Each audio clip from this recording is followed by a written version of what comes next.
Speaker, I move that the House commemorate the anniversary of the national apology to the victims and survivors of institutional child sexual abuse.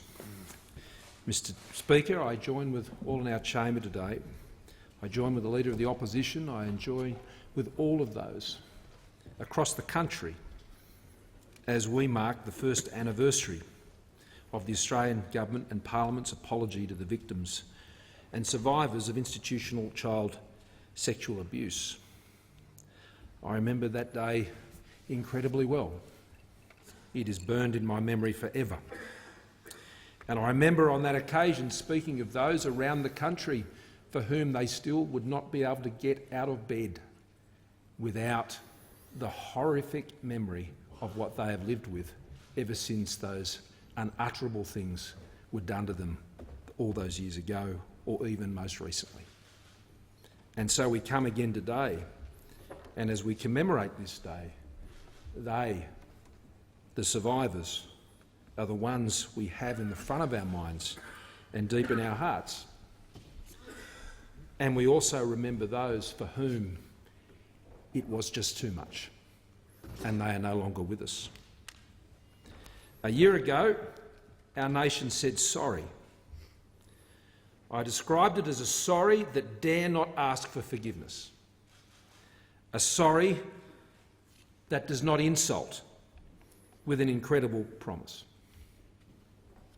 a sorry as if we lie just prostrate before those to whom it's offered with nothing to say other than to reflect on the terrible events that have afflicted their lives.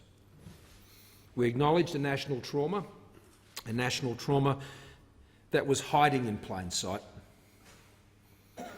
the silenced voices and what I described as the muffled cries in the darkness and the never-heard pleas of tortured souls. That is still true today. Ritual crimes of sexual abuse committed by enemies in our midst. Enemies that all too often cloak their evil in the roles where they should be trusted more than any. Teachers, priests, pastors, coaches, counsellors. Because they held positions upon which our society deemed respectful, they were believed. A survivor named Am said, "My mother believed them rather than me." As a parent, those words still just make me shudder. Our apology that brought all parties, all people in this place together in this house, was one of our most difficult moments, but always the Parliament at its best. And I particularly want to thank the then Leader of the Opposition, Bill Shorten, for his partnership on that day, for sharing and carrying that burden on behalf of this Parliament with me on that day, as we stood in this place, as we spoke to those who sat, I should say, silently up on the chairs and around the gallery, and many of whom are back here again today. And as we went out onto the lawns also, and we went into the Great Hall. So thank you, Bill. Thank you very much. We can both tell those stories, and I met Auntie Mary Hooker, a Bungalong woman who last year was on the lawns of Parliament after the apology.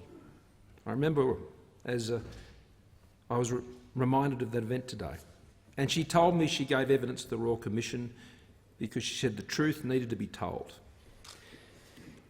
Now, Auntie Mary, she passed away 2 weeks ago.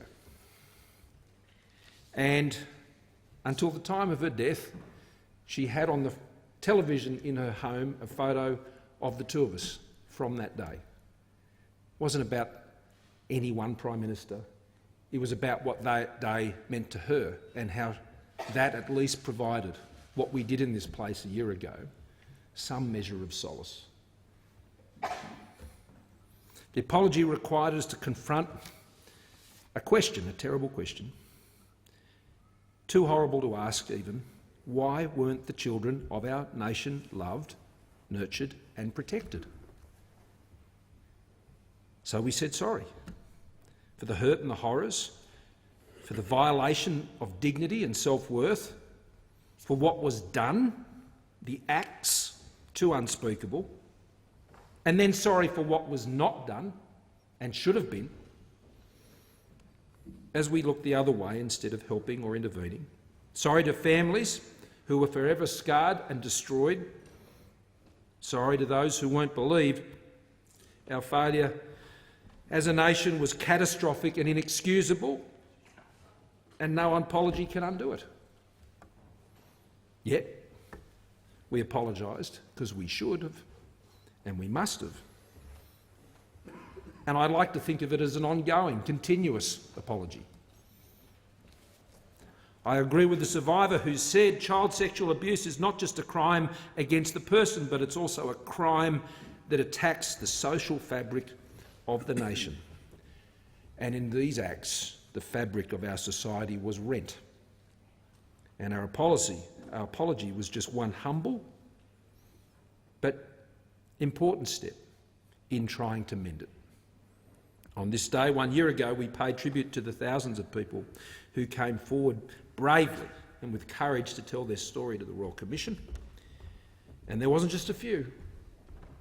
The numbers make us shudder. 17,000 came forward, and nearly 8,000 recounted their abuse in private sessions of the Royal Commission. A year ago, we pledged that we would report back, I pledged we would report back to the Australian Parliament, to the people, on the progress we are making on the implementation of the recommendations of the Royal Commission, because it's only actions now that can prove the worth of our sentiments, and that is what today is the opportunity to do. But in providing these introductory comments, I think it's important for us to go back to where we were a year ago and just simply allow the horror of those events to impact us with a heavy blow. Mr Speaker, the government will continue to report annually on this progress, as we should. Of the Royal Commission's 409 recommendations, the 84 regarding redress have been addressed through the implementation of the National Redress Scheme.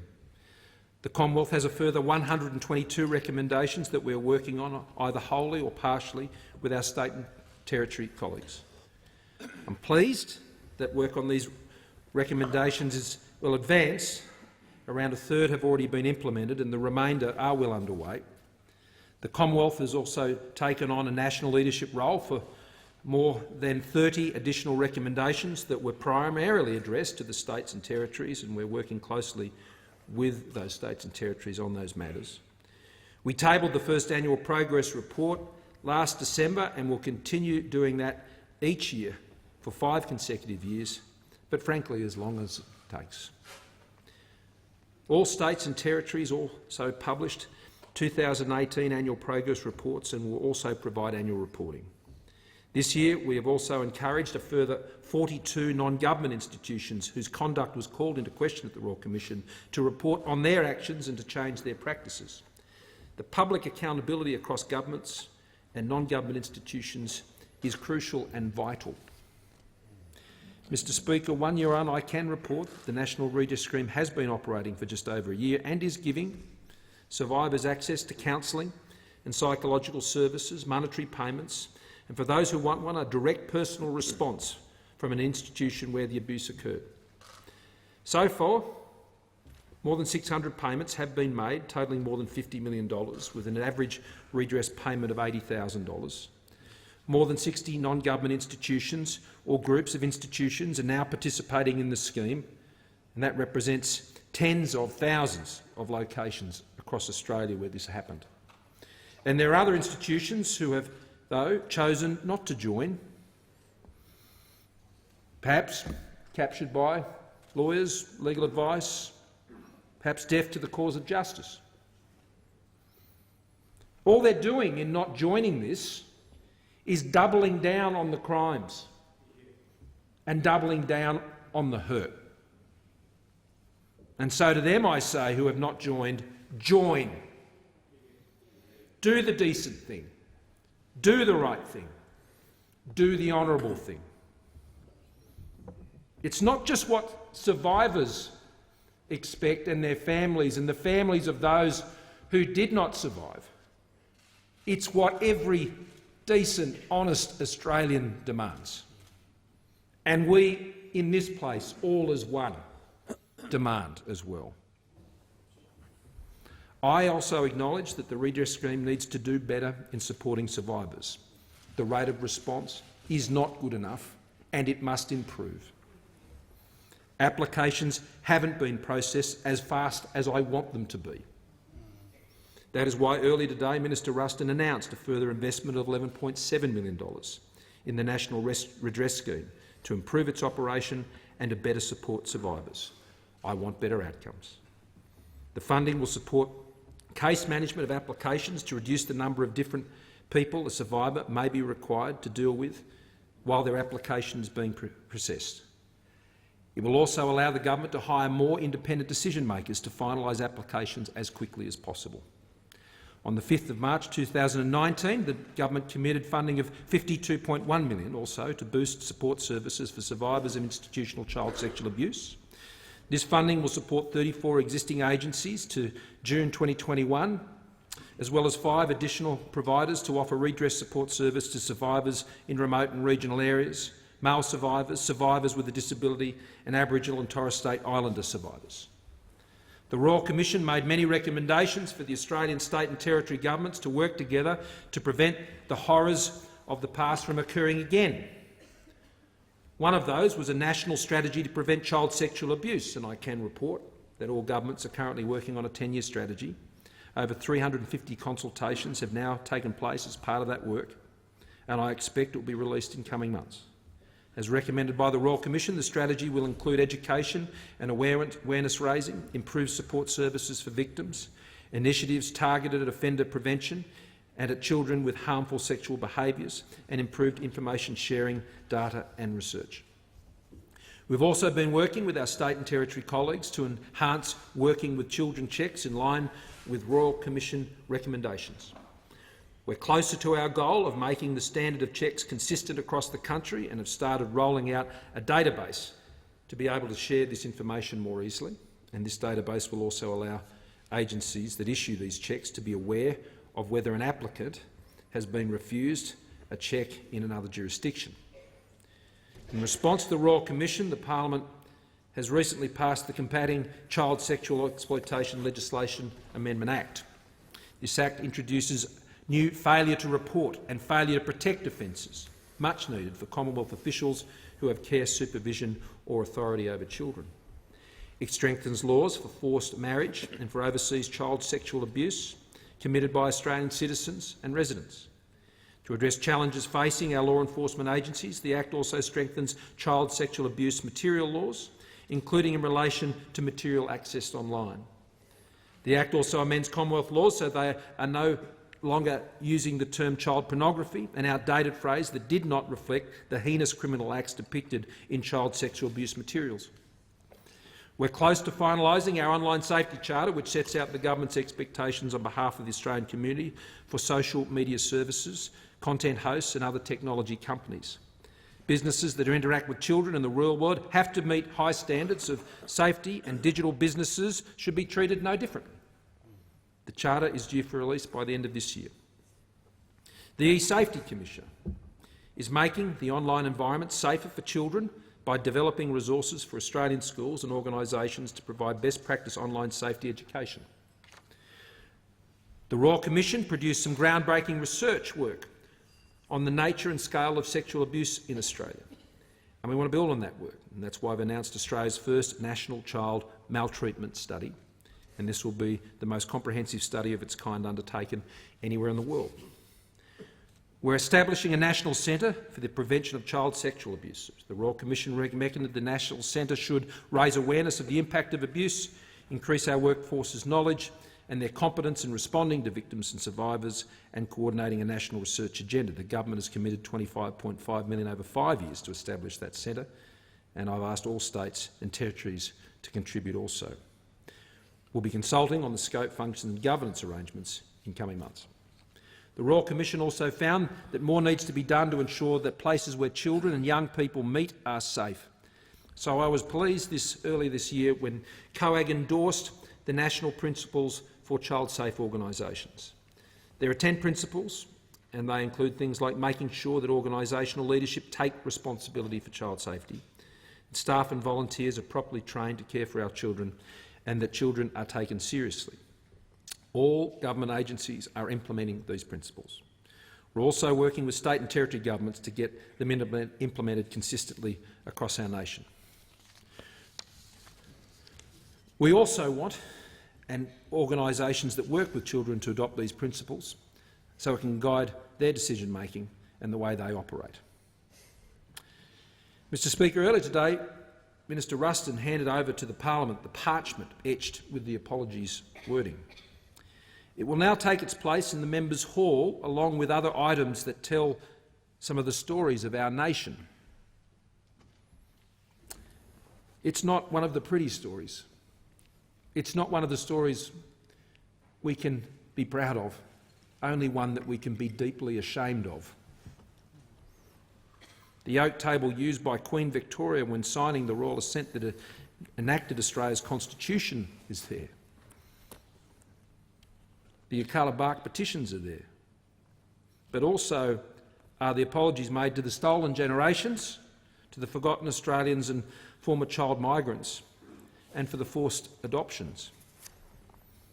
These items of ceremony, struggle and suffering sit in the symbolic heart of our Australian Parliament on public display because that's who we are as our people. We do confront the ghosts and horrible misdeeds of our past because it's right to do so,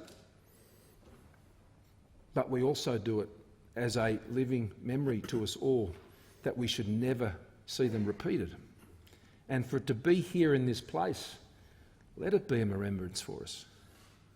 Let it call us to account, because these things are part of our national story, and we've got to own all our stories to be a complete people. Many of the survivors, Mr Speaker, who gave evidence to the Royal Commission were asked to share a message with the Australian people about their experiences as part of this display, and more than 1,000 Australians have done so. One of them, whose name is not known, wrote to us and said, "Let our voice echo." Well, it does, Mr Speaker, in this chamber today, and may it ever be so. May all those brave voices continue to echo. Let it bounce, but not just that, permeate into how we remember what they have told us. They are believed, we said a year ago. We believe you. We still believe you. We will forever believe you. And we are sorry, as we said a year ago, and we remain sorry. Authorised by S. Morrison, Liberal Party, Canberra.